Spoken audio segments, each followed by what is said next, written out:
নমস্কার বন্ধুরা। আজকে আবার একটি ভৌতিক গল্প নিয়ে আপনাদের সামনে উপস্থিত হয়েছি। আজকের গল্প পাঠে সুমিত।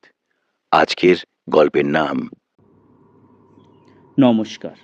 নতুন একটি ভিডিওতে আপনাদের সকলকে স্বাগত জানাই। আজ আরও একটি সত্যি ভয়ানক কাহিনী শোনাবো আপনাদের।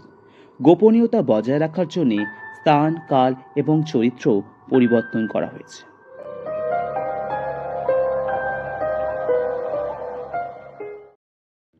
বেশি পুরনো নয়, ঘটনাটা হবে এই 2019 সালের অক্টোবর কি নভেম্বর, ভাইফোঁটার হপ্তাখানেক পর। আমাদের গ্রামের পুরোহিত মশাই, গ্রামে সবাই বুড়ো বাউন হিসাবেই চেনে। বলতে গেলে গ্রামে যেন প্রতিযোগিতা লেগে থাকে, কে কে বুড়ো বাউনকে দিয়ে তার বাড়ির পুজো করাবে।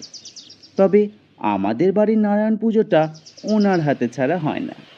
এ যাবৎ যেটুকু পৌরাণিক কাহিনী সম্পর্কে অবগত হয়েছি সেটা ওনার থেকেই। ভাইফোঁটায় আমার 3 বোন এসেছিল। তাদেরকেই ট্রেনে তুলে ফিরে আসতে গিয়ে শুনলাম মৈত্রবাড়ির ছোট বউ নাকি আত্মঘাতী হয়েছে। পুরো ঘটনাটা সেদিন না জানলেও পরে শুনেছিলাম। স্বামীর অন্য নারীর সাথে সম্পর্ক থাকায় সে আত্মঘাতী হয়েছে। এই তো কিছুদিন আগেই ওর ছেলেটা 5-এ পা দিল। গ্রামে সবাই পাত পেরে খেয়ে এসেছিল, আমরাও গিয়েছিলাম। তখনও বোঝা যায়নি এমন কিছু ঘটতে পারে। যাই হোক, শ্রাদ্ধ শান্তি করার জন্যে আমাদের বুড়ো বাউনের ডাক পড়েছিল। আমাদেরও নিমন্ত্রণ ছিল তাদের বাড়িতে। তবে আমার যেতে একটু দেরি হয়েছিল। গিয়ে শুনি বুড়োদা, মানে আমাদের বুড়ো বাউন নাকি তাদের বাড়িতে কাজ করতে গিয়ে কলঘরে পড়ে বেহুঁশ হয়েছেন। তড়িঘড়ি ঘোষাল ডাক্তার এসে পরিস্থিতি সামাল দেন। তবে সেই দিন তাদের বাড়িতে আর কাজ করতে পারেননি। এরপর শুরু হয় সব সমস্যার। সেই দিন রাতের বেলা হঠাৎ শুনি তার চিৎকার। কাকে যেন ভয় পেয়েছে সে, চোখে মুখে যেন একটা আতঙ্ক। তবে কিছুই বলছেন না তিনি। পরের দিন দেখা যায় তার পিঠে 3 আঙুলের আঁচড়। আঁচড়ের গভীরতা এতটাই ছিল যে সেলাই করার প্রয়োজন হয়ে পড়ে। কিন্তু কোথা থেকে এলো আঁচড়, সে প্রশ্নের উত্তর খোঁজার থেকে তার চিকিৎসা করাটাই বেশি গুরুত্বপূর্ণ ছিল। কিন্তু সেই দিন সে বলেছিল সে নাকি মৈত্রবাড়ির ছোট বউকে তার ঘরে দেখেছেন। এটাও কি সম্ভব? এছাড়াও জানিয়েছিলেন সেদিন কলঘরে নাকি এক অদৃশ্য শক্তি তাকে ঠেলে দিয়েছে। পরিবার একথা বিশ্বাস করতে না চাইলেও অজানা আঁচড়ের দাগ তাদের মনে আশঙ্কার সৃষ্টি করে। শহরে ডাক্তার আসে, এসে চিকিৎসা করে গেলেও তার সেবা যত্নের ভার পড়ে তার স্ত্রীর ওপর। দিন যেতে থাকে, পরিস্থিতি আরও খারাপ হতে থাকে। এখন সে আর আগের মতো হাঁটতে পারে না, সবসময় ভয় কুঁকড়ে থাকে। গ্রামে সবাই এসব কারণেই বুড়ো বাউনকে খুঁজত, কিন্তু এখন তারই এই দশা। কি হবে, কে ঠিক করবে তাকে? গ্রামে যেন একটা অজানা আতঙ্ক ছড়িয়ে থাকে সারা রাত। মাঝে মাঝেই ভেসে আসে বুড়ো বাউনের চিৎকার। আঁচড়ের কাটা ঘায়ে ধীরে ধীরে পচন ধরতে শুরু করেছে।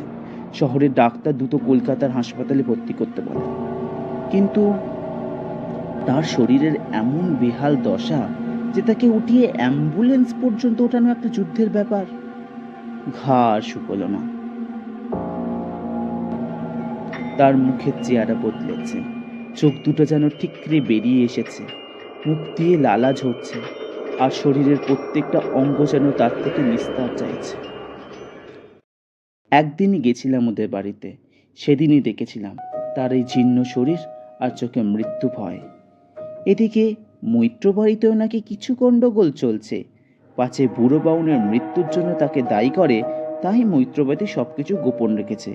এটা ছিল আমাদের আন্দাজ। রাত বিরেতে একা মৈত্রবাড়ির পাশ পেরোতেই যেন গা ছমছম করে ওঠে।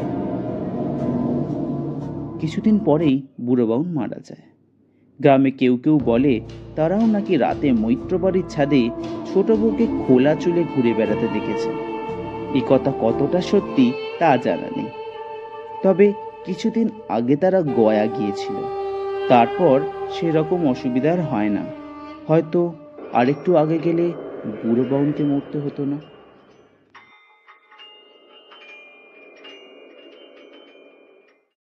কিছু গল্প, কিছু সত্যি ঘটনা নিয়ে সপ্তাহে 2বার করে আপনাদের সামনে হাজির হব আমরা।